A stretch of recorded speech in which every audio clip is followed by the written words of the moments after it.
오늘 말씀은 고린도전서 15장 35절입니다.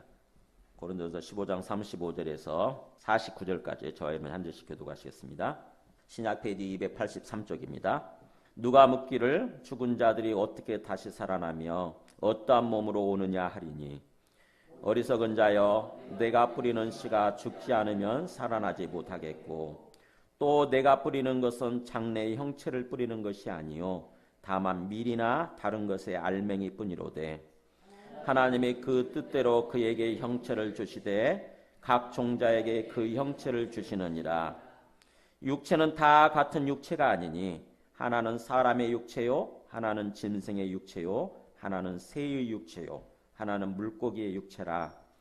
하늘에 속한 형체도 있고 땅에 속한 형체도 있으나 하늘에 속한 것의 영광이 따로 있고 땅에 속한 것의 영광이 따로 있으니 해의 영광이 다르고 달의 영광이 다르며 별의 영광도 다른데 별과 별의 영광이 다르도다. 죽은 자의 부활도 그와 같으니 썩을 것으로 심고 썩지 아니할 것으로 다시 살아나며 욕된 것으로 심고 영광스러운 것으로 다시 살아나며 약한 것으로 심고 강한 것으로 다시 살아나며 육의 몸으로 심고 신령한 몸으로 다시 살아나나니 육의 몸이 있은즉 영의 몸도 있느니라. 기록된 바 첫사람 아담은 생명이 되었다 함과 같이 마지막 아담은 살려주는 영이 되었나니 그러나 먼저는 신령한 사람이 아니요 육의 사람이요 그 다음에 신령한 사람이니라. 첫사람은 땅에서 났으니 흙에 속한 자이거니와 둘째 사람은 하늘에서 나셨느니라. 무릇 흙에 속한 자들은 저 흙에 속한 자와 같고 무릇 하늘에 속한 자들은 저 하늘에 속한 이와 같으니 같이 읽습니다. 우리가 흙에 속한 자의 형상을 입은 것 같이 또한 하늘에 속한 이의 형상을 입으리라. 아멘. 앉으시겠습니다. 고린도전서 15장이 부활을 처음부터 끝까지 쭉 얘기를 해주는 거예요. 부활에 대해서 처음부터 끝까지 쭉 차근차근 이렇게 논리적으로 이렇게 이치적으로 이렇게 찬찬히 이렇게 말씀해 주시는데 오늘은 다섯 번째죠. 오늘 다섯 번째인데 오늘 주제가 뭘까 하면서 생각해보세요. 오늘 주제가 35절에 그랬잖아요. 35절 주제가 나옵니다. 오늘 말씀의 주제. 자, 부활이 있다고 그러면은 사람들이 우리가 나중에 죽더라도 나중에 우리가 부활하게 된다. 부활해가지고 영원히 사는 세상이 있다. 그게 천국이냐 불못이냐 즉 지옥이냐 이 둘 중에 하나지만 영원히 사는 세상이 있다 그러면은 사람들이 그렇게 질문할 수 있다고 하는 것입니다. 우리가 이 땅에서는 그걸 경험하지 못한 거니까 뭐라고 질문하냐면 보세요. 누가 묻기를 질문한다고 하는 거죠. 누가 질문하기를 부활이 있다고 그러니까 예수 안 믿는 사람들, 세상 사람들은 그렇게 질문할 수 있죠. 뭐라고 질문합니까? 죽은 자들이 어떻게 다시 살아나며. 첫 번째 질문이 그거예요. 아, 죽었는데 어떻게 다시 사냐고 이런 뜻이에요. 이게 죽었는데 어떻게 다시 사냐고. 그게 첫 번째 질문. 그 다음에 두 번째 질문, 부활한다고 한다면, 다시 산다고 한다면은 어떤 몸으로 오느냐. 도대체 부활한 모습, 그 사람의 모습은 어떤 모습이냐 하는 거죠. 이 두 가지 질문을 할 수 있다고 하는 것입니다. 참 그렇죠. 그죠? 그런 질문하면 굉장히 뭔가 좀 합당한 질문 아닙니까? 부활하게 된다고 하니까 이 말도 안 되는 소리죠, 사실은. 말도 안 되는 소리라고 생각이 되지잖아요. 당연하게.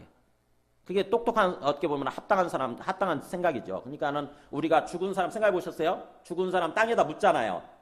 옛날에는 관에다 이렇게 묻지 않습니까? 요즘이야 화장도 해버리고 그러지만 옛날엔 나무 관에다 이렇게 묻어요. 그러고 나서 한 3년 정도 되게 지나서 이렇게 파보면 어떤 일이 벌어져 있냐면은 네, 흙으로 변했죠, 그죠?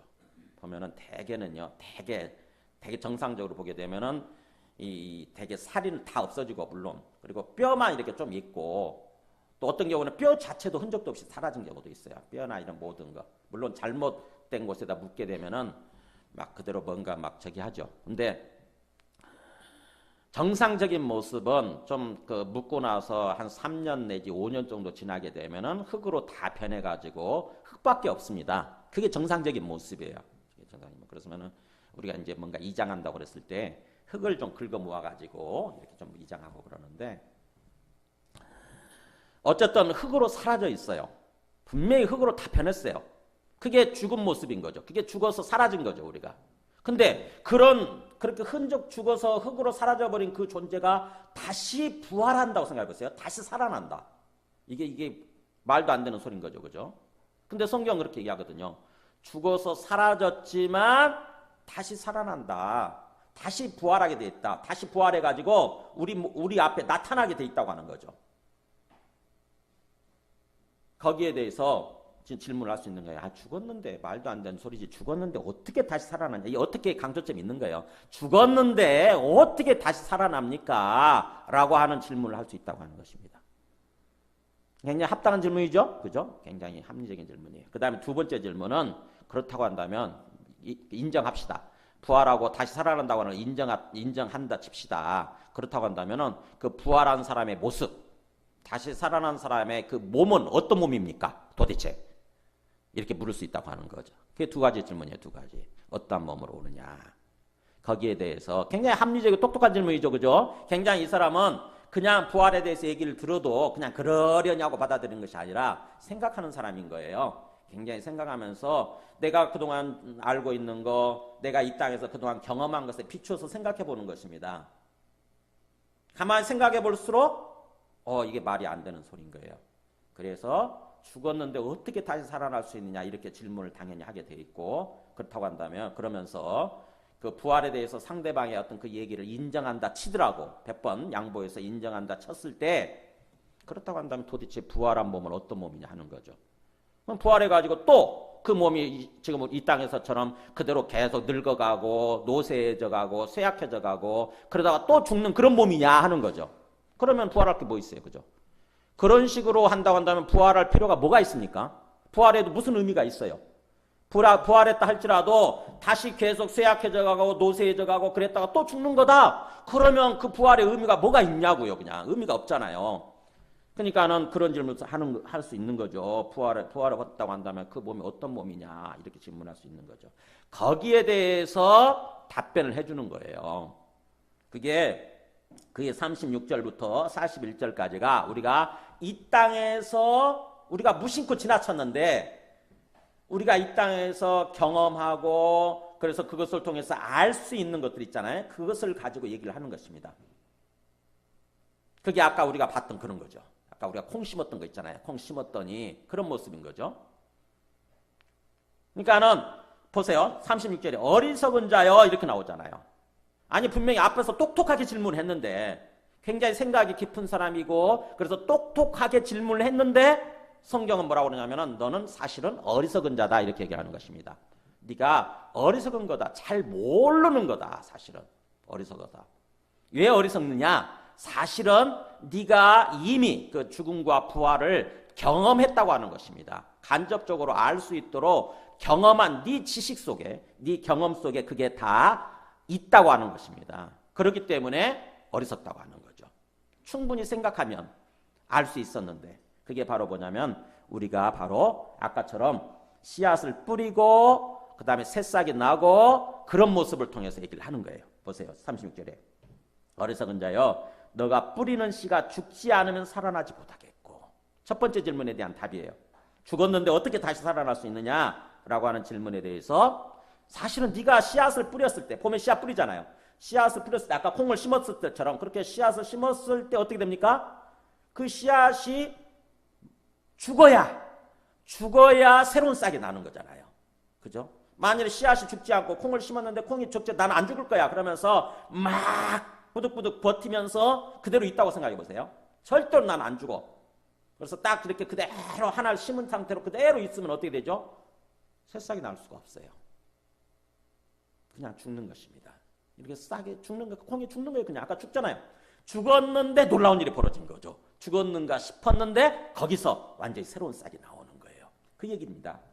너가 뿌리는 씨가 봄에 뿌리는 씨, 콩이든 밀이든 보리든 그것들이 사실은 죽지 않으면 살아나지 못하지 않느냐. 즉 죽어야만 새싹이 나오지 않느냐.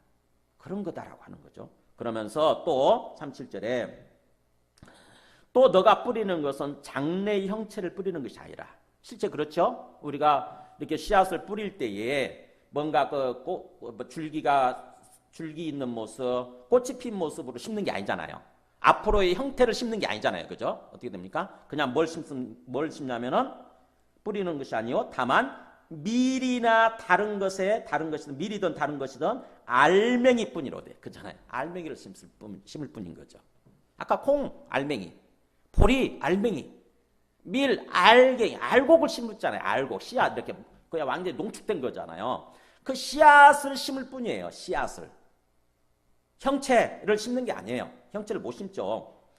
그 알맹이를 심을 뿐인데 놀라운 일이 벌어지죠. 38절에 하나님이 그 뜻대로 그에게 형체를 주시되, 네, 콩이 막 싹이 트고 줄기가 자라기 시작하잖아요. 그 다음에 뭔가 꽃이 피고, 저기는 안 보였지만 꽃이 피고 나중에 열매가 맺히지 않습니까? 그게 장래의 형체잖아요. 그죠? 앞으로 미래의 형체죠. 최종적인 그 형체가 생겨나는 거죠.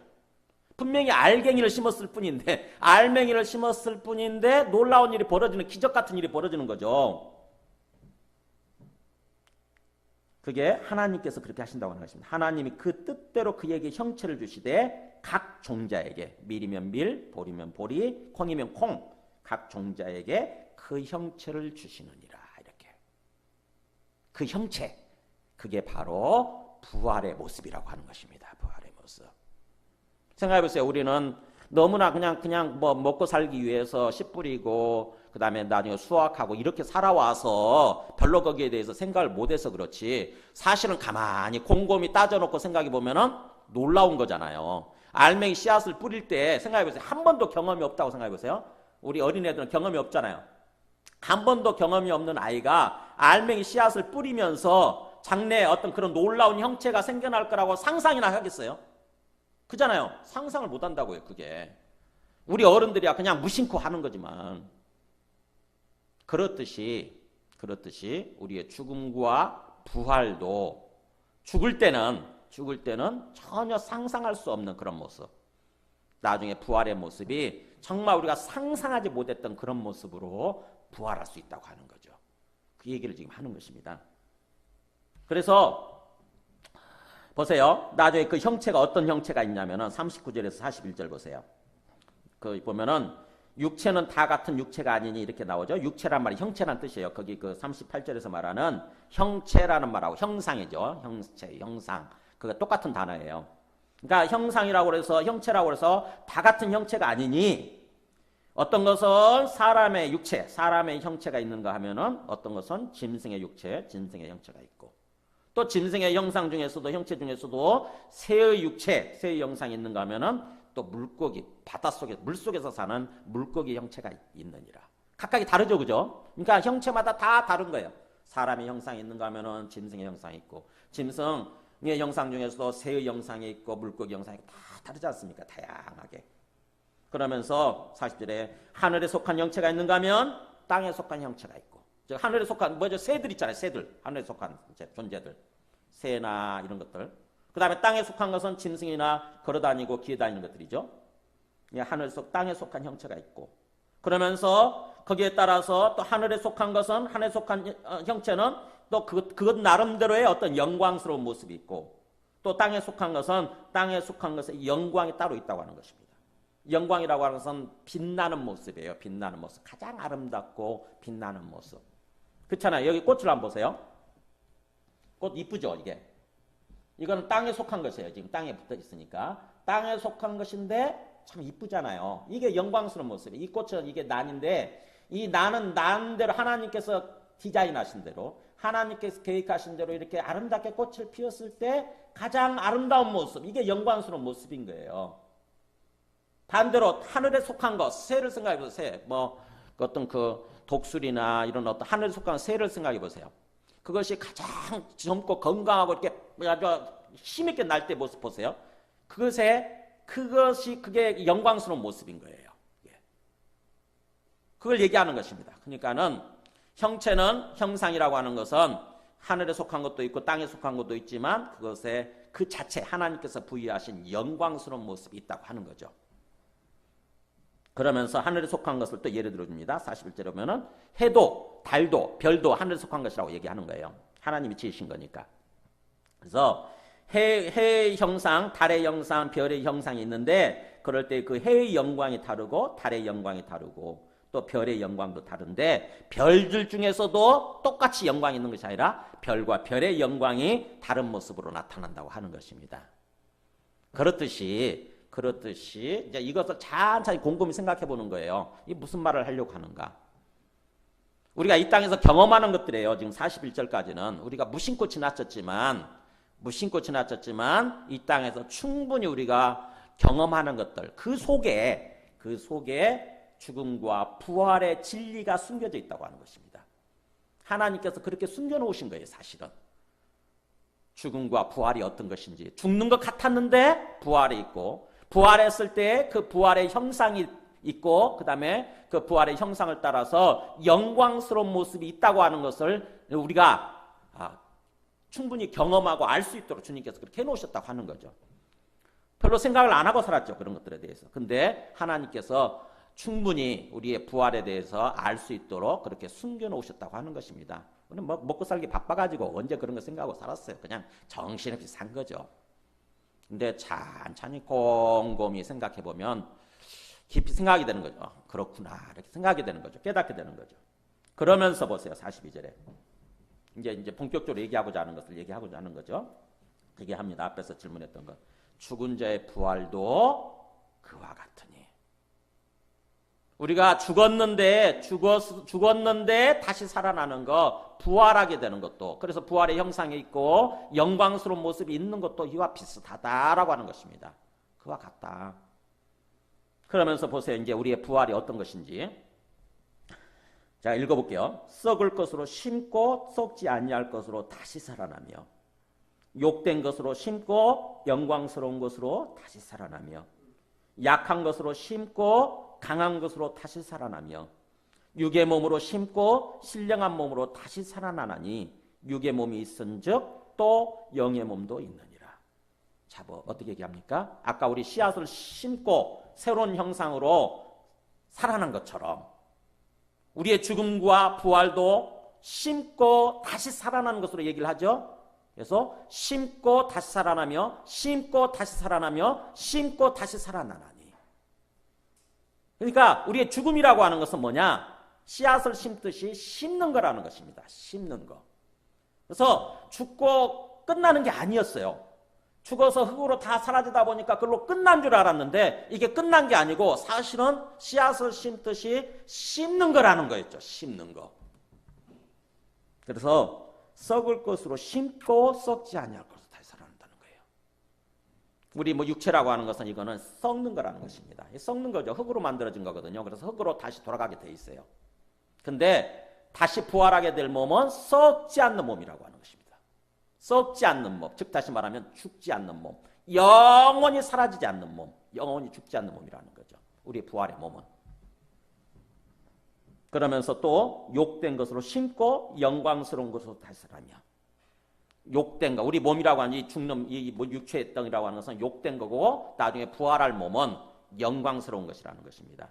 그러니까 우리가 부활할 몸이 얼마나 영광스러운 것인지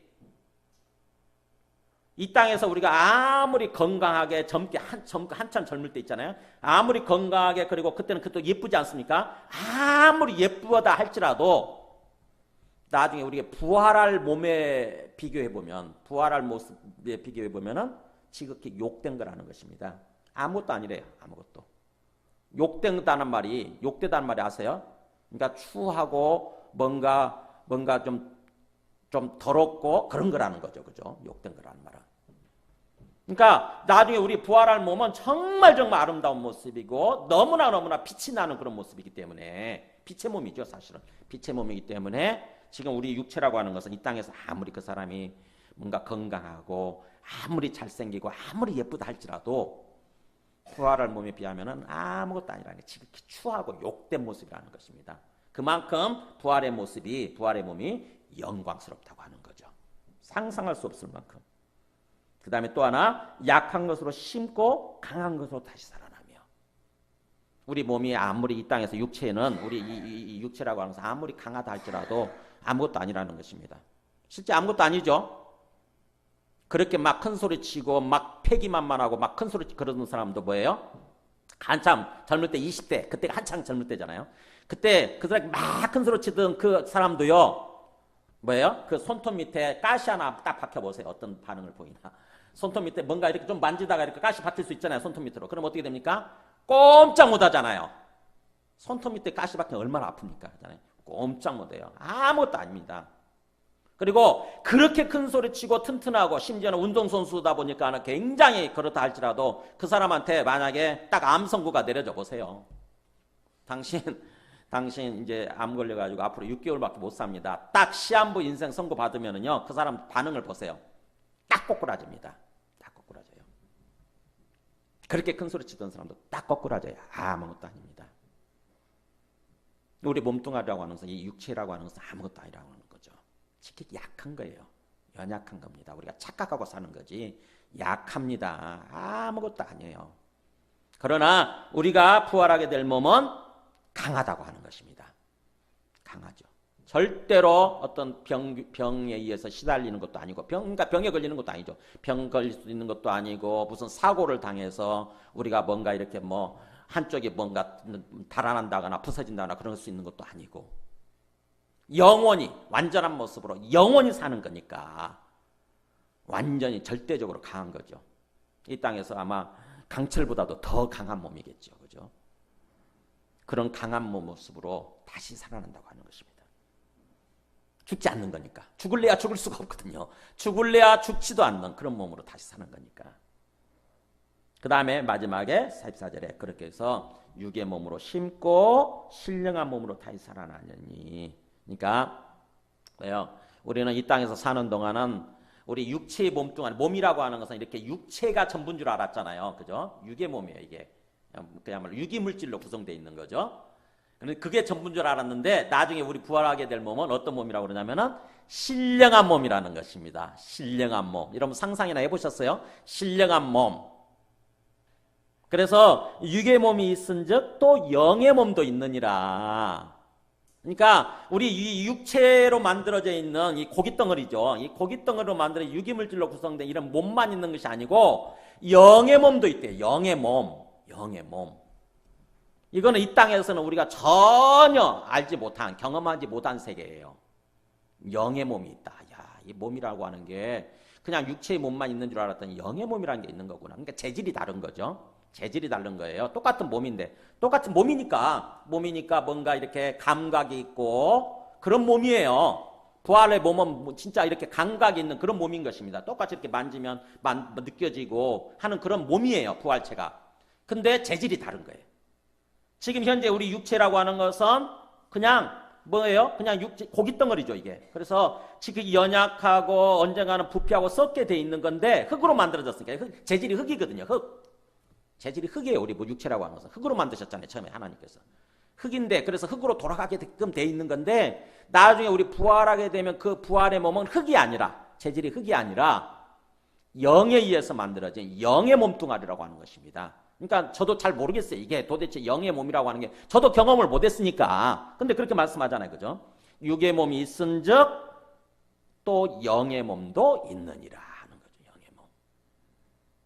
그러니까 지금 장차 우리가 어떤 모습일까? 우리가 부활하게 되면 어떤 모습일까? 도대체 궁금한데 여기에서 지금 시원스럽게 얘기를 하고 있는 거예요. 그러면서 앞에는 우리가 대충 상상하면 조금 알 수 있는 건데 뒤에 영의 몸이라고 할 때는 이거는 상상해도 모르는 거예요. 상상해도. 다만 조금 짐작해 볼 수 있는 게 뭐냐면은 예수님이 부활하셨을 때 어떤 모습이었어요? 그게 영의 몸이겠죠, 이제. 예수님이 부활하셨어요. 부활하셨을 때 어떤 모습이냐면 사람들이 두려워가지고 자기도 잡혀서 죽을까봐 두려워가지고 예수님이 죽으셨다고 그러니까 부활한지 모르고 죽으셨다고 그러니까는 다 문을 꼭꼭 닫아 걸고 다 거기서 두려워서 떨고 있었어요. 사실은요. 제자들이 문을 꼭꼭 닫아 걸고.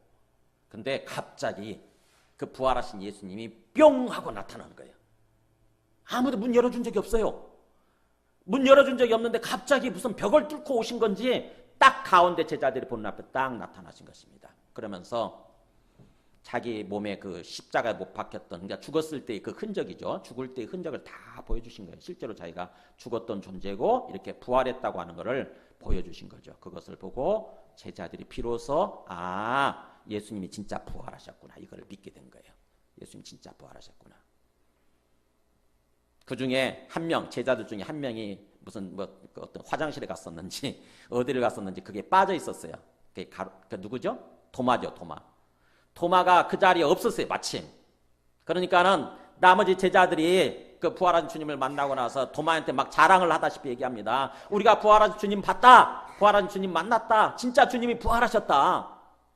진짜 부활하셨다. 그러니까 도마라는 사람이 똑똑한 척해요. 여기 나온 것처럼. 야, 죽었는데 어떻게 다시 사냐.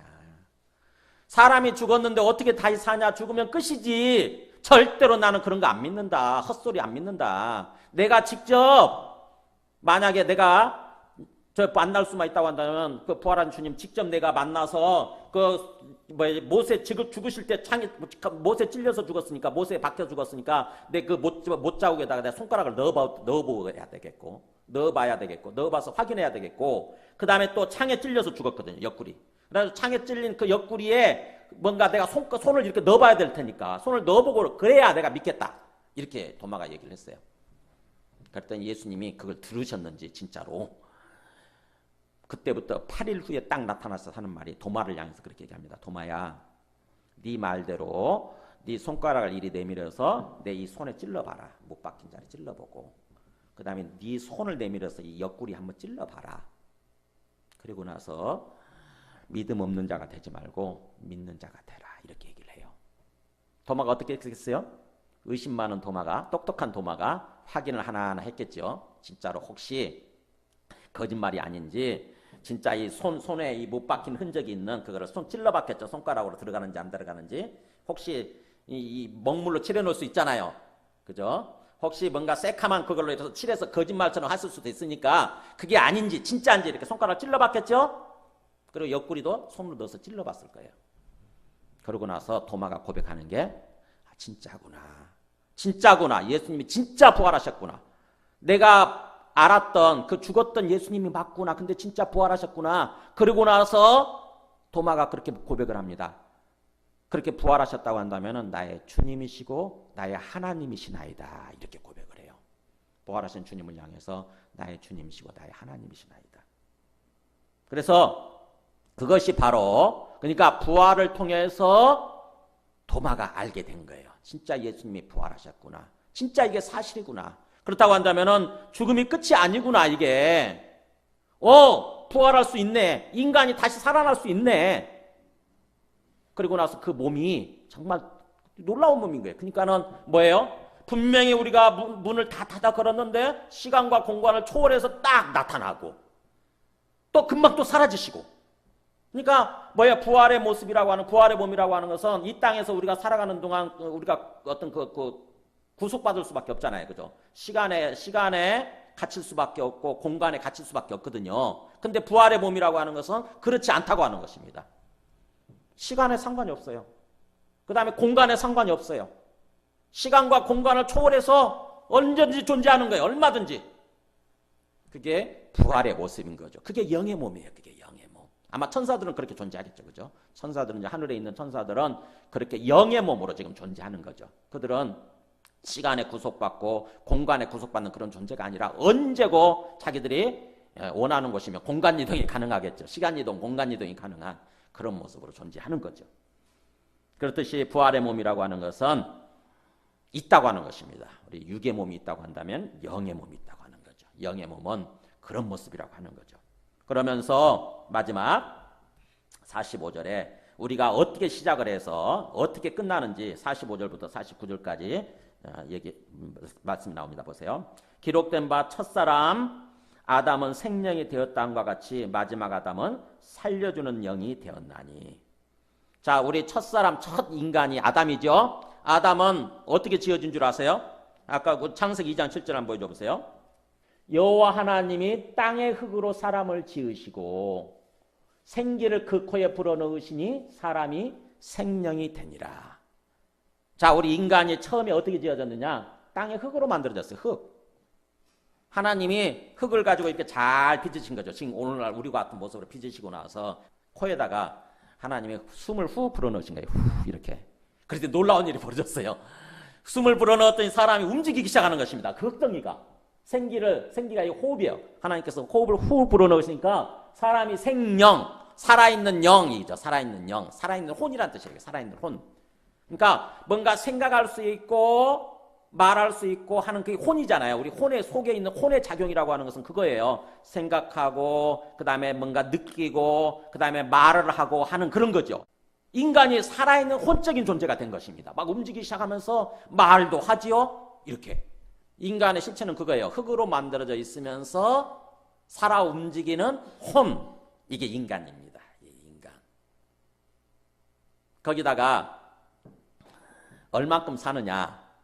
하나님이 호흡 불어넣은 호흡만큼 사는 거예요. 호흡 불어넣은. 어떤 사람한테는 호흡을 길게 훅 불어넣었을 수도 있고 어떤 사람은 작게 불어넣을 수도 있겠죠. 그래서 호흡이 길게 불어넣어진 사람은 좀 오래 살다 가는 거고 호흡이 작게 불어넣어진 사람들은 호흡이 다 했다 그러잖아요. 숨이 다 했다. 기진했다 한자말로 쓰죠. 숨이 다 했다는 뜻이에요. 그게 다 끝나면 그렇게 해서 끝나는 거고. 그러니까 하나님 불어넣으신 호흡만큼 사는 거 이 땅에서 그게 인간이에요. 그게 생명이라는 뜻입니다. 그러니까 첫사람 아담, 우리 인간은 그런 존재예요. 첫사람 아담은 그런 생명인데 우리 인간은 다 그렇게 생명이에요. 생명, 살아있는 혼적인 존재들인데 마지막 아담은 예수 그리스도예요. 라스트. 그냥 끝에 오는 인간입니다. 마지막 아담 예수님은 뭘로 왔냐면은 살려주는 영적인 존재라고 하는 것입니다. 우리를 죽지 않도록 영원히 살게끔 만들어주는 그런 영으로서 오셨다고 하는 것입니다. 살려주는 영. 그러면서 46절에 먼저는 첫사람 아담이죠. 첫사람 아담은 신령한 사람이 아니라 영적인 사람이 아니라 그냥 고깃덩어리 육의 사람일 뿐이고 반면에 그 다음에 오는 그 예수 그리스도죠. 그 다음에 마지막 아담은 신령한 사람, 영적인 몸, 영적인 존재라고 하는 것입니다. 그래서 47절에 첫사람 아담이죠. 우리 인간이에요. 첫사람은 땅에서 났으니 곧 흙에 속한 자이고 반면에 둘째 사람, 마지막 아담이죠. 예수 그리스도는 마지막 아담 예수 그리스도는 하늘에서 나셨느니라. 분명히 인간의 모습이긴 하지만 원래부터 하늘에 계셨던 하나님의 아들이셨어요. 하나님의 아들. 그게 예수님입니다. 그분이 인간의 모습으로 성령으로 잉태돼 가지고 마리아의 몸을 통해서 이렇게 나신 거죠, 이 땅에. 그리고 나서 나중에 인간과 똑같이 죽으시지만 다시 부활하심으로써 부활을 통해서 그분이 하나님의 아들이시라고 하는 것을 증명해 주신 거예요. 다시 살아남으로써, 부활함으로써. 그래서 첫사람은 땅에서 났으니 흙에 속한 자이거니와 둘째 사람 예수 그리스도는 하늘에서 나셨느니라. 그래서 무릇 흙에 속한 자들은 다 우리 모든 인간들이죠. 우리 모든 흙에 속한 자들은 저 흙에 속한 자와 같고 저 첫사람 아담과 같고 반면에 무릇 하늘에 속한 자들은 이제 우리가 예수님을 믿게 되면 하늘에 속한 자가 되는 거예요. 나중에 부활하게 되고. 그래서 그렇게 하늘에 속한 자들 나중에 부활하게 돼서 하늘에 속한 자들은 저 하늘에 속한 이 즉 예수 그리스도 부활하신 예수 그리스도와 같으니 그런 것처럼 우리 49절 이제 같이 한번 읽어보죠. 시작. 우리가 흙에 속한 자의 형상을 입은 것 같이 또한 하늘에 속한 이의 형상을 입으리라. 다시 한번 이게 너무 중요하기 때문에 마지막 결론이에요. 시작. 우리가 흙에 속한 자의 형상을 입은 것 같이 또한 하늘에 속한 이의 형상을 입으리라. 무슨 말이에요? 지금 우리는 흙에 속한 이의 형상을 입었잖아요. 첫사람 아담처럼 우리 곧 흙으로 만들어졌다고 지금죠. 흙에 속한 모습을 입은 거예요. 그렇듯이 나중에는 어떻게 해요? 우리가 부활하게 되어서 저 하늘에 속한 즉 예수님의 부활하신 예수님의 부활하신 그 몸처럼 우리도 역시 부활하게 돼서 영의 몸을 입게 된다고 하는 것입니다. 이게 결론이에요. 이게. 그러니까 우리가 이렇게 육체적인 생명으로 육체적인 몸뚱아리로 살다 끝나는 게 아니고 나중에 예수님이 오실 때에 우리도 부활하게 되어서 예수님의 몸처럼 부활체로서 영원히 살게 된다고 하는 것입니다. 참 놀라운 거죠. 이게 도대체 이게 긴가민가죠, 그죠? 이게 과연 이게 무슨 소리야 이게? 근데 성경은 그렇게 얘기를 해요. 그러면서 충분히 이거를 우리가 받아들일 수 있도록 아까 그걸 보여주신 거죠. 이게 일상에서 경험하는 것들을 얘기해 주신 거죠. 생각해 보세요. 우리가 이 콩을 심을 때 이 콩이 죽고 콩이 죽고 끝나지 이게 과연 뭐 새로운 싹이 이렇게 돋아날 거라고 상상이나 하겠어요? 한 번이라 경험을 안 한 사람들은. 그잖아요. 근데 그런 현상이 일어나잖아요. 그죠? 곰곰이 따져보면 놀라운 거 아닙니까? 생각해보세요. 이게 처음부터 이렇게 생겨난 게 아니잖아요. 처음에 이거는 분명히 뭔가 씨앗으로 심겨졌을 거 아닙니까? 그죠? 근데 어느 날 보니까 이렇게 아름다운 꽃을 피고 있어요. 근데 처음에 뭔가 씨앗을 심을 때나 뭔가 뿌리를 심을 때 이걸 상상이나 했겠어요? 누가? 한 번도 경험 없는 사람들은? 이런 아름다운 모습으로 다시 살아날 거라고 누가 상상이나 하겠냐고요. 근데 그렇게 일어났어요. 이걸 통해서 우리의 죽음과 부활이 같다고 하는 것입니다. 죽어요. 우리 분명히 죽습니다. 죽을 때만 해도 우리 생각을 못하는 거죠. 이렇게 죽고 끝나는구나. 그냥 죽고 끝나는구나. 다 그렇게 당연히 생각해요. 그래서 죽은 사람 앞에서 슬퍼하고 절망하지 않습니까? 절망하잖아요. 완전히. 근데 나중에 그것이 끝이 아니라 부활하게 된다고 하는 것입니다. 자, 그렇기 때문에 우리가 예수님을 믿는다고 하는 것은요, 바로 이거를 믿는 거예요. 예수님을 믿는다고 하는 것은 우리의 어떤 죽음이 끝이 아니라 부활이 있고 다시 살아나는 부활이 있고, 그래서 부활하게 되면 부활의 모습으로서 영의 몸으로서 영원히 살아가게 된다고 하는 거, 이거를 받아들이는 것입니다. 이걸 믿는 거예요. 이거. 복음과 신앙이란 무엇인가? 예수님이란 분이 오셔가지고 죽으신가 싶더니 3일 만에 부활을 하세요. 그리고 3일 만에 부활하시고 나서 실제로 자기가 부활했고 살아있다고 하는 것을 보여주시기 위해서 40일 동안 이 땅에 그대로 부활의 모습으로 이 땅에 계시게 됩니다. 40일 동안 제자들과 함께 다 성경 말씀을 통해서 이렇게 증명해 주셨겠죠. 이미 구약에 그렇게 예언되어 있다고 하는 거죠. 구약에 다 예언되어 있는 말씀을 다 얘기해 주시죠. 40일 동안. 40일이면 충분한 숫자예요. 그리고 나서 40일이 지난 후에 제자들이 보는 앞에서 하늘로 이렇게 올라가십니다. 그리고 나서 승천하실 때 보니까는 다시 오신다라는 말씀이 오는 거예요. 다시 오신다는 말씀이. 사도행 1장 11절 말씀 보여주실래요? 이거 보세요. 이 말씀을 마치시고, 그러니까 40일 후에 얘기해요. 40일 동안 이 땅에 살아계신다, 부활하셔서 살아계신 다음에 마지막 말씀을 마치시고 성령 받으라고 그러면서 말씀을 마치신 다음에 그들이 보는데 올려져 가시니, 제자들이 보는 가운데서 하늘로 서서 둥둥둥둥 떠오르더니 올라가시는 거예요. 그 점차 구름이 그를 가리어 보이지 않게 하더라. 당연히 구름이 쫙 이렇게 가리는 것입니다. 그러면서 더 이상 안 보이는 거죠. 그러면서 올라가실 때 제자들이 자세히 하늘을 쳐다보고 있는데, 그러니까 이게 신비한 일이니까, 그잖아요. 어떻게 인간의 몸뚱아리가 떠서 하늘로 올라가나. 신비하니까 뚫어지게 쳐다봅니다. 제자들이 자세히란 말이 뚫어지게 그런 뜻이에요. 뚫어지게 하늘을 쳐다보고 있는데 흰옷 입은 두 사람이, 이게 천사들일 거예요. 흰옷 입은 두 사람이 그 제자들 곁에 서서 뭐라고 얘기를 해요. 이르되 갈릴리 사람들아 어찌하여 서서 하늘을 쳐다보느냐. 이게 있는 제자들이 갈릴리 출신의 사람들이거든요. 갈릴리 사람들아 어찌하여 왜 서서 하늘을 그렇게 뚫어지게 쳐다보느냐. 이렇게 얘기를 하면서 같이 읽어볼까. 시작. 너희 가운데서 하늘로 올려주신 이 예수는 하늘로 가심을 본 그대로 오시리라. 이렇게 얘기하는 거예요. 너희 가운데서 이렇게 죽어서 부활한 다음에 하늘로 올라가신 이 예수는 어떻다고요? 너희들이 본 그대로 언젠가는 다시 오시리라는 거예요. 하늘로 가시면 본 그대로 오시리라. 이게 중요해요. 이 표현이.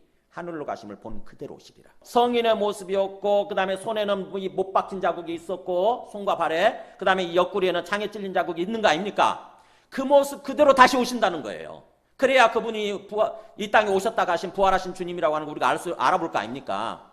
그러니까 그 모습 그대로 오신다고 하는 거죠. 자, 그 다음에 이분이 하늘로 올라가신 다음에 어떻게 계시는지 한번 볼까요? 사도행전 7장 55절에 스데반이 이 땅에서 핍박받다가, 예수 믿는다고 핍박받고 박해받다가 죽습니다. 돌에 맞아 죽어갈 때 하늘을 올려다보게 돼요. 근데 놀라운 일이 벌어졌어요. 보세요. 스데반이 성령 충만해가지고 하늘을 우러러 주목 뚫어지게 쳐다보는 거예요.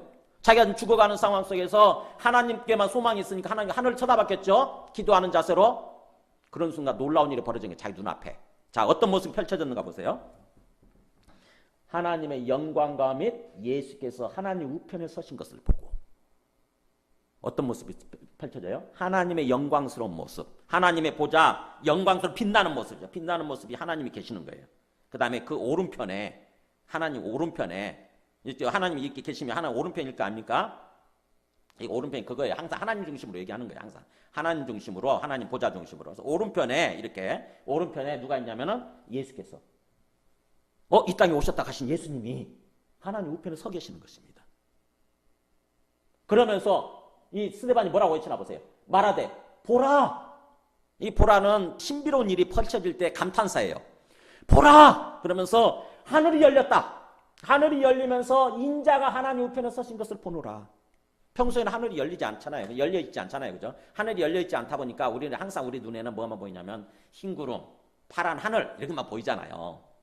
그러니까는 무슨 천국이 있으려고 무슨 하나님이 계시려고 이런 생각하면서 살죠. 보이는 것이 전부인 것처럼 살잖아요. 근데 하나님이 스데반한테 하늘문을 딱 열어주시니까 갑자기 안 보이는 게 보이는 것입니다.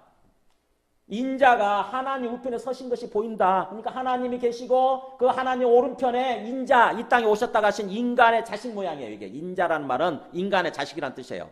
그러니까 예수님이 원래 하나님의 아들인데 인간의 모습으로 오셨기 때문에 인자라고 얘기하는데 인자가 그렇게 하나님 우편 서신 것이 보인다라고 하는 거예요. 여러분, 자 보세요. 우리가 유리창이 있습니다. 유리창이 일방통행 유리창이 있죠. 그죠? 밖에서는 안 보여요. 내부가. 근데 안쪽에서는 바깥이 보이는 유리창이 있지 않습니까? 근데 보세요. 바깥에서는 안 보이기 때문에 어떤 사람들이 가끔 있냐면은 안쪽이 안 보이거든. 그러니까 그냥 그게 딱 벽인 줄 알고 급해가지고 그 벽 쪽을 향해서 쉬를 한다고 생각해 보세요. 안쪽에 있던 사람이 기가 막힌 거죠. 그래서는 창문을 확 열어젖히는 것입니다. 여보세요 이렇게 하면서. 그럼 어떤 일이 벌어지겠어요? 기겁을 할 거 아닙니까 상대방이? 보니까는 뭐예요? 안에 뭐가 없는 줄 알았는데 다 보고 있었던 거예요. 안이 있었고 보고 계셨던 거예요. 그렇듯이 하나님과 우리 사이에는요 보이지 않는 그런 어떤 그 장막이 쳐져 있어요. 그 하늘문입니다. 하늘문. 그러니까 평소에는 딱 닫아놓고 있기 때문에 안 보이죠. 안 보이지만 하나님은 우리를 보고 계시죠. 하나님 쪽에서는 하나님이 그 내부 쪽이니까 하나님은 우리를 다 보고 알고 계시는 거죠. 근데 우리는 안 보이니까 에이 없어 그러면서 이렇게 사는데 어느 날 하나님이 하늘문을 쫙 열어주시게 되면 진짜 영적 세계에 천국이 보이는 거예요. 그게 지금 스데반한테 일어난 거고요. 성경은 그런 장면들이 몇 군데 나옵니다. 이렇게 하늘문을 열어주시게 되면은 보이는 거예요.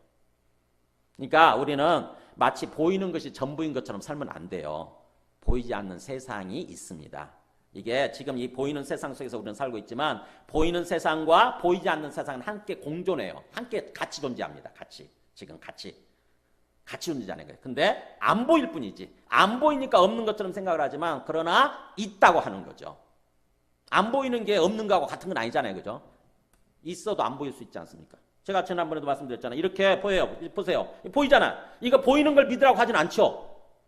그 이상한 거지. 보이는 걸 믿으라고 하면은. 보이는 건 당연히 누구나 다 믿지. 근데 이렇게 보였다가 뒤로 사라지게 되면 어떻게 되죠? 안 보이잖아요. 근데 안 보인다고 해서 이게 없는 겁니까? 있잖아요. 그죠? 뒤에 있어요. 이렇게. 뒤에 있다고. 어린아이 우리 키우잖아요. 어린아이들 키우면은 2살, 3살 때까지는요. 이렇게 딱 보여주었다가 감추면은 없는 줄 알고 포기를 해요. 근데 3살 정도만 되면은 가자를 딱 보여줬다가 뒤로 감추면 어떻게 됩니까? 안 보이지만 뒤에 있다고 하는 거 알거든요. 뒤로 와서 가져가려고 그래요. 그러니까 우리의 영적인 지능이 3살 정도만 되면 알 수 있다고 하는 거죠. 안 보이지만 안 보여도 있을 수 있구나. 보였다가 분명히 사라졌잖아요. 예수님이 이렇게 보이는 모습으로 존재하셨다가 사라지셨어요. 그래서 더 이상 안 보입니다. 그렇지만 안 보인다고 해서 안 계시는 게 아니잖아요. 분명히 계셨잖아요. 그렇다면 우리 안 보이는 곳에 계시는 거구나. 이걸 알아야 되는 거죠. 이걸 생각해야 되는 거죠. 예수님이 지금 하나님 아버지가 계시는 하늘에 하나님 나라에 지금 계신다고 하는 거죠. 예수님이 그렇게 계시다가 다시 아까 처음에 부활이란 무엇인가, 복음이란 무엇인가 보여줘 보세요. 예수님이 이 땅에 오셔서 하나님의 아들이라고 그러면서 죽으세요. 그래서 죽으실 때까지만 해도 그냥 그러려니 했어요. 잘 몰랐어. 설마 하면서. 근데 부활하심으로써 부활하는 순간 이분은 그냥 보통 인간이 아니시구나. 우리와 똑같은 인간이 아니셨구나. 이분의 말씀대로 진짜 하나님의 아들이셨구나. 이 땅에 오신 하나님의 아들이셨구나 하는 걸 비로소 알게 되는 거예요. 부활을 통해서. 그리고 나서 제자들 보는 앞에 산으로 올라가시죠. 하늘로 올라가셔서 어디 계시냐? 아까 봤잖아요. 하나님 보좌 우편에서 뭐하고 계십니까? 왕노릇 하고 계시는 거예요. 통치하고 계시는 것입니다. 지금 예수님이 뭐하고 계시는지, 어디서 뭐하고 계시는지 한번 볼까요? 25절 같이 읽습니다. 시작. 그가 모든 원수를 그 발 아래에 둘 때까지 반드시 왕노릇 하시리니. 네. 반드시 왕노릇. 왕노릇한 게 통치죠. 통치. 모든 원수, 이 땅을 멸망케 하는 모든 마귀의 세력들, 죄악된 세력이죠. 이것들을 다 자기 발 아래 무릎 꿇릴 때까지 반드시 하늘에서 왕노릇 통치하고 계신다고 하는 것입니다. 그러니까 승천하셔서 하나님 보좌 우편에 계신다는 말은 하나님 대신 통치하고 계시는 거예요. 그게 하나님 보좌 우편에 계시는 거예요. 하나님께 통치하고 계시다가 반드시 그렇게 하고 계시다가 그 다음에 언제요? 다시 아까 그랬죠. 그가 사도행전 아까 거기서 봤죠. 다시 반드시 올라가신 모습 그대로 오실 거라는 거예요. 반드시 오시게 돼 있어요. 그게 재림입니다. 재림. 하늘로 올라가신 예수님이 다시 이 땅에 오시는 거예요. 그때는 뭐하러 오시느냐? 심판하기 위해서 오시는 거예요. 모든 죄악된 세력들, 하나님을 믿지 않는 사람들, 모든 그걸 다 심판하기 위해서 오시는 거예요. 그게 재림입니다. 그러면 죽으셨다고 하는 것은 우리 죄를 위해서 죽으신 거고요. 우리 죄 때문에 죽으신 거고, 우리 죄를 깨끗하게 하기 위해서, 우리를 구원하시기 위해서 죽으신 거고, 그 다음에 부활하셨다고 하는 것은 그분이 하나님의 아들이시라고 하는 것을 얘기하는 거고, 승천하셨다, 하늘에 앉아 계신다는 말은 지금 왕노릇하고 계신다는 의미고, 그 다음에 그분이 다시 재림하신다, 그 얘기는 심판하기 위해서 오신다, 이런 얘기예요.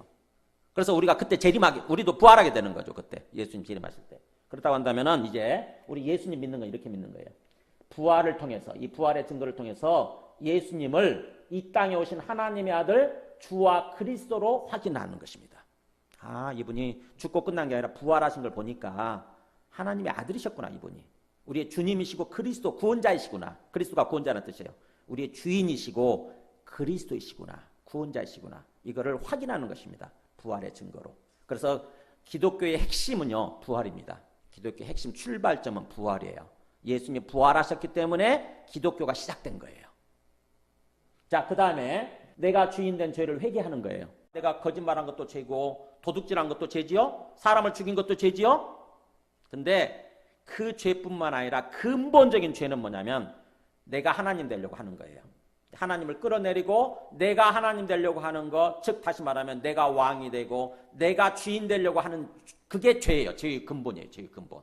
근본적으로 뭘 회개하냐면 내가 주인 되려고 하다 보니까, 내가 하나님 되려고 하다 보니까 그런 죄를 저지르게 됐습니다. 그래서 더 이상 내가 하나님 되지 않겠습니다. 더 이상 내가 주인 되려고 하지 않겠습니다라고 그걸 회개하는 것입니다.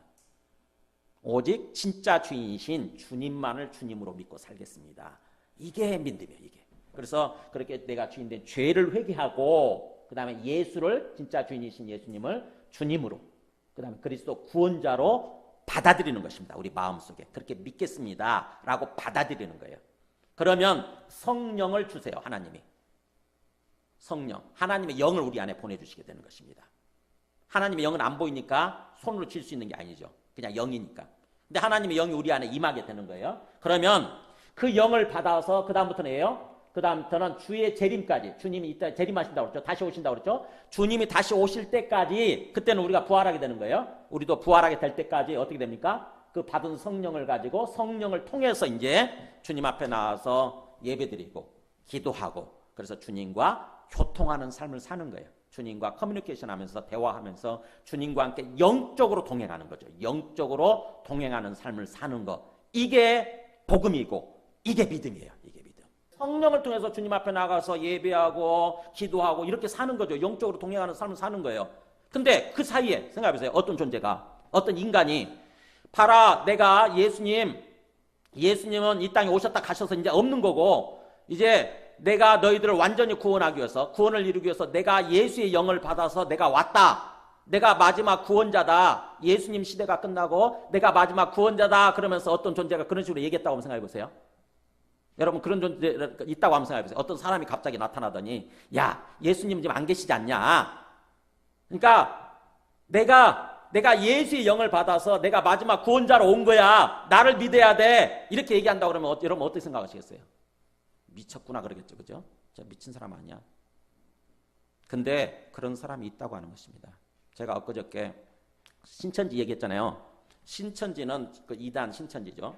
신천지에 빠졌다가 저기 한 자매를 우리 교회로 불렀어요. 목요일 날. 이분이 신천지에 빠진 지 한 몇 개월 됐어요. 근데 어떻게 전화 연결이 돼가지고 자기는 진짜 복음이 뭔지는지 알고 싶다고, 진짜 진리가 뭔지를 알고 싶다고 그러면서, 그래서 오시라고 그랬어요. 제가 인천 제물포에 사시는 분이세요. 한 3시간 걸렸는데 그래도 이분의 의지를 좀 확인하고 싶어서 일부러 여기까지 오시라고 제가 일부러 불렀어요. 그랬더니 진짜 오시더라고. 그래가지고 오후 3시쯤에 만나가지고 저녁 한 10시쯤까지 한 7시간 동안 제가 말씀을 가지고 함께 대화하고 교제를 했는데,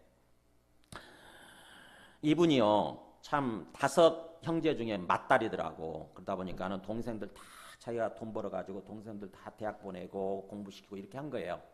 결혼시키고 결혼 보내고. 그랬더니 그렇게 해서 다 그들이 대학 졸업하고 결혼해서 떠나가고 나니까 자기 혼자 남더래요. 경상북도 안동 출신이에요. 근데 딱 혼자 남으니까 갑자기 인생에 대해서 생각을 하게 되더라는 거예요. 내가 지금 이렇게 사는 건가? 내가 이렇게 살다가 그때까지 결혼도 못한 거예요. 내가 이렇게 살다가 끝나면 죽으면 그냥 그것인가? 도대체 인생이 뭐지? 이런 생각이 막 들더래요. 그러던 차에 자기 그 아들 친구 엄마가 성경 공부해볼 생각이 없냐고. 그래서 자기를 그렇게 인도했다는 거예요. 그래서 거기 가서 성경 공부를 하게 됐다는 거죠. 근데 성경 공부하면서 뭔가 틀린 얘기는 하나도 안 하더래.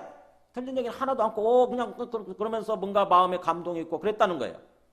근데 그렇게 해서 몇 달 동안 성경 공부를 했는데, 거기서 성경 공부를 할 때 어떤 식으로 시키냐면요, 일주일에 4일을 부르더라고. 4일 월화목금 불러가지고, 직업이 있겠으니까 저녁 그 충정로에서 직장생활 하다가 그 주안역에 있는 어떤 그런 신천지 센터에, 그러면은 불이 나게 또 달려가서 7시 반부터 저녁 10시 반까지 공부를 하는 거예요. 그러면 공부 끝나면 또 시험 보고, 그 다음날 또 어제 배운 거 시험 보고, 일주일 끝날 때 일주일 동안 배운 거 시험 보고, 한 달 끝날 때면은 한 달치 배운 거 시험 보고, 이런 식으로 시키더랍니다. 그러니까 달달달달 외워서 막 하다 보니까 어느 순간에 거기서 가르치는 것들이 그대로 마음속에 딱 새겨지는 거예요. 그러면서 그렇게 몇 달 동안 했는데 어느 날 그 지난번 추석 있었잖아요. 추석 며칠 동안 쉼의 시간이 주어지니까 자기가 이제는 한번 인터넷을 한번 찾아보고 싶었나 봐요. 자기가 배운 것에 대해서. 인터넷을 이렇게 뒤적여보니까 이상한 거야, 이게. 신천지 쪽인 거예요. 신천지에서 가르치는 그런 내용들. 그러니까는 자기가 놀래가지고 진짜 이게 맞는지, 진짜 진리의 복음이 뭔지를 알고 싶다고 그래가지고 저하고 전화 연결이 된 거예요. 그래서 이로 오라고 그랬더니 여기 와서 얘기를 하는 가운데서 정말 자기가 그런 얘기를 하더라고요. 제가 미쳤었나 보다고. 이게 말도 안 되는 거를 쏘가가지고, 이게 말도 안 되는 어떤 그 해석이고 말도 안 되는 주장인데 자기가 완전히 쏟고 있었다고. 완전히 유치원 수준, 어린아이 수준으로 성경을 가르치는 건데 쏟는 거죠. 거기에 막 몰아가니까. 앞뒤 따져보지 않게 만들거든요. 앞뒤 따져보지 않고 성경 특정한 표현이 있잖아요. 특정한 표현이나 특정한 구절만을 가지고 막 연결시키면서 그렇게 하는 거죠. 그러다 보니까 자기는 성경을 잘 모르니까 거기서 가르쳐주는 대로 다 받아들인 것입니다. 그랬다가 이제 이렇게 된 거죠. 그래서 자기가 진짜 성경을 앞뒤 문맥을 따라서 읽어보니까 거기서 가르쳐주는 거는 완전히 다른 거예요. 앞뒤 문맥을 따라 천천히 읽어보니까 거기서 성경이 말하는 뜻이 그게 아닌 거야. 거기서 가르쳐주는 뜻이 아닌 거야. 그래서 자기가 그때 조금 뭔가 성경을 앞뒤로 문맥을 따라서 읽어보기만 했더라도 그게 안 받아들였을 텐데 그렇게 속았다고. 자기가 어처구니 없다라고 그러더라고요. 어처구니가 없다고. 그러니까 그분이 결국 그렇게 이제 나오게 됐는데, 그러니까 그 사람들은 그렇게 열심히 해요. 정말 월화목금 일주일에 4일을 나가고, 그 다음에 수요일날 또 예배드리지 않습니까? 수요일 저녁에. 그 다음에 또 주일날 저녁에 주일날 오전에 예배드리죠. 그러니까 어떻게 됩니까? 월화수목금 주일 7일 중에 6일 동안을 거기서 가르쳐주는 방식대로 사는 것입니다. 그러니까는 그걸 생각해보세요. 복음방 2개월, 그 다음에 센터에서 6개월.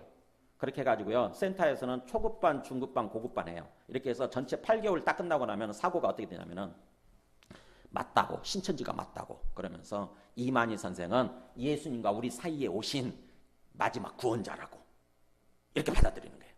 이만희 선생이 이만희 선생이 절대로 죽지 않고 영원토록 죽지 않고 육체적으로 죽지 않는다는 거야. 영원토록 육체적으로 죽지 않고 우리를 영원히 죽지 않도록 이 땅에서 육체적으로 영원히 죽지 않도록 오신 마지막 구원자라고 이렇게 받아들이게 되는 거예요. 여러분 생각해 보세요. 그게 신천지의 사람들이고 그 다음에 저쪽 안상홍, 이단 다 마찬가지예요. 다 안상홍 그건 죽었죠. 안상홍이라는 사람은 75년대에 죽었어요. 피석도 있어요. 경기도 양산에, 아니 경북 양산에. 그런데도 불구하고 죽은 안상홍을 하나님 아버지로 받아들여요. 그리고 그 사람의 두 번째 부인이죠. 지금 장길자. 두 번째 부인을 하나님 어머니로 받아들인다고요. 우리가 생각할 때는 미쳤잖아요. 말도 안 되잖아요. 그런데도 불구하고 그거를 믿고 받아들인 사람들이 신천지는 20만 명, 안상홍은 30만 명. 한국에 있는 어떤 교회보다도 커요. 20만 명, 30만 명. 그 사람들이 바보냐? 그렇지 않아요. 거기에 있는 사람들 중에는 멀쩡하게 대학까지 나오고 멀쩡하게 사회생활 하는 사람들 많아요. 다 공직자도 있고. 그런데도 불구하고 그것을 그렇게 받아들이고 믿고 고백하면서 산다고 하는 것입니다. 이만희의 이름으로 기도하고요. 죽은 안상홍님의 이름으로 기도합니다. 이렇게 얘기해요. 그래서 안상홍을 향해서 찬양하고 경배하고. 왜 그러느냐? 왜? 복음을 잘 몰라서, 정확히 복음을 모르다 보니까.